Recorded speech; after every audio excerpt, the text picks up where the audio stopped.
৭৮তম স্বাধীনতা দিবসকে সামনে রেখে টাউন বড়দোয়ালি মণ্ডলের উদ্যোগে বরতলা এলাকায় স্বচ্ছ ভারত অভিযান অনুষ্ঠিত হয়। উপস্থিত ছিলেন এলাকার বিধায়ক তথা মুখ্যমন্ত্রী ডক্টর মানিক সাহা, ৭ রামনগর বিধানসভা কেন্দ্রের বিধায়ক দীপক মজুমদার সহ মণ্ডল সভাপতি ও অন্যান্যরা। এদিন মুখ্যমন্ত্রী প্রথমে বরতলা শিব মন্দিরে পুজো দিয়ে এলাকা সাফাইয়ের কাজে হাত লাগান। কর্মসূচিতে অংশগ্রহণ করে মুখ্যমন্ত্রী বলেন, দেশের প্রধানমন্ত্রী নরেন্দ্র মোদী ২০২২ সালে হর ঘর তিরঙ্গা কর্মসূচির সূচনা করেছিলেন। ২০২৩ সালেও এই কর্মসূচি পালিত হয়েছে। এবছরও সরকারি ও বেসরকারি উদ্যোগে আমাদের রাজ্য সহ সারা দেশে এই কর্মসূচি পালিত হচ্ছে।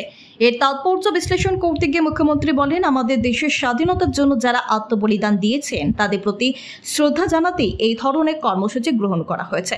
এদিন স্বচ্ছ ভারত অভিযানে অংশ নিয়ে মুখ্যমন্ত্রী বলেন, প্রধানমন্ত্রী নরেন্দ্র মোদী দেশকে স্বচ্ছ রাখার লক্ষ্যেই এই ধরনের কর্মসূচির সূচনা করেছেন। এই রাজ্যের সর্বত্র এই ধরনের কর্মসূচিতে সকল অংশের জনগণকে সামিল হওয়ার জন্য মুখ্যমন্ত্রী আহ্বান জানিয়েছেন।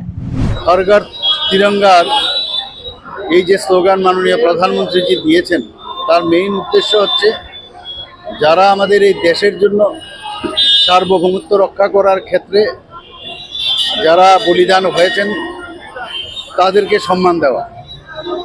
তো এই স্লোগানে আমি যে বললাম, যারা আমাদের এই দেশকে স্বাধীন করার জন্য যারা বলিদান হয়েছেন বা পরবর্তী সময়ে দেশ রক্ষার্থে যারা বলিদান হচ্ছেন বা হয়েছেন তাদের প্রতি শ্রদ্ধা জানানোর জন্যই হর ঘর তিরঙ্গা যে প্রোগ্রাম উনি আমাদের আহ্বান করেছেন সেটা আমরা পালন করি।